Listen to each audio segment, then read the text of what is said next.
মানুষের মৌলিক প্রকৃতি, মানুষের ভিতরের কিছু জিনিস খুব বেশি বদলায় না। ইতিহাসও ঠিক এমনই। ক্ষমতার আকাঙ্ক্ষা, নিরাপত্তার চাহিদা, বিশ্বাস ও পরিচয়ের লড়াই, ভয়, লোভ, আশা, প্রাচীন ব্যাবিলন হোক বা আজকের বিশ্ব, এই মৌলিক ড্রাইভারগুলো একই থাকে।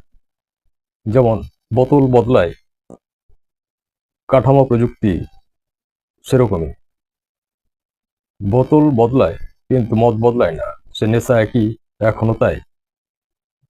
কাঠামো, প্রযুক্তি যেটা বদলায়, রাজনৈতিক ব্যবস্থা, প্রযুক্তি, অস্ত্র, যোগাযোগ মাধ্যম, প্রাচীন সভ্যতা থেকে আজ পর্যন্ত মানুষ বদলেছে, সমাজ বদলেছে, কিন্তু মানুষের ভিতরে নেশা, ক্ষমতা, বিশ্বাস, বেঁচে থাকার লড়াই, এসব কি সত্যি বদলেছে? অনেক সময় এগুলো দেখা যায় প্রকটভাবে। এক সময় তরবারি ছিল, এখন ড্রোন। এক সময় দুধ ছিল, এখন রিয়েল টাইম মিডিয়া। কিন্তু আন্ডারলাইন কনফ্লিক্ট প্যাটার্ন খুব একটা আলাদা নয়। এক সময় ছিল সাম্রাজ্য, আজ আছে রাষ্ট্র, কিন্তু মূল সংঘাত একই। প্রাচীন ব্যাবিলন থেকে আজকে বিশ্ব, প্যাটার্ন খুব আলাদা নয়।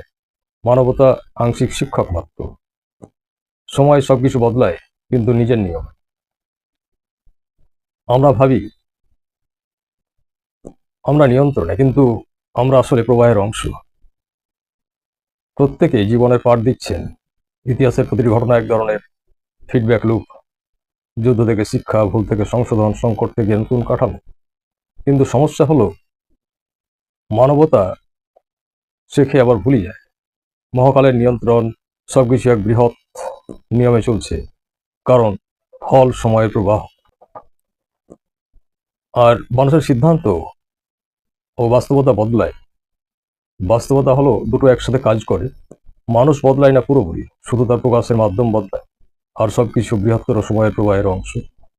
ইতিহাস আমাদের শেখায় আমরা নতুন নই, আমরা শুধু নতুন রূপে পুরনো গল্প। আজকের মধ্যপ্রাচ্যের পরিস্থিতি সেই একই প্যাটার্ন পড়ে। ক্ষমতা, বিশ্বাস, ভূ রাজনীতি। শুধু বোতল বদলেছে, কিন্তু নেশা এখনো কাজ করছে।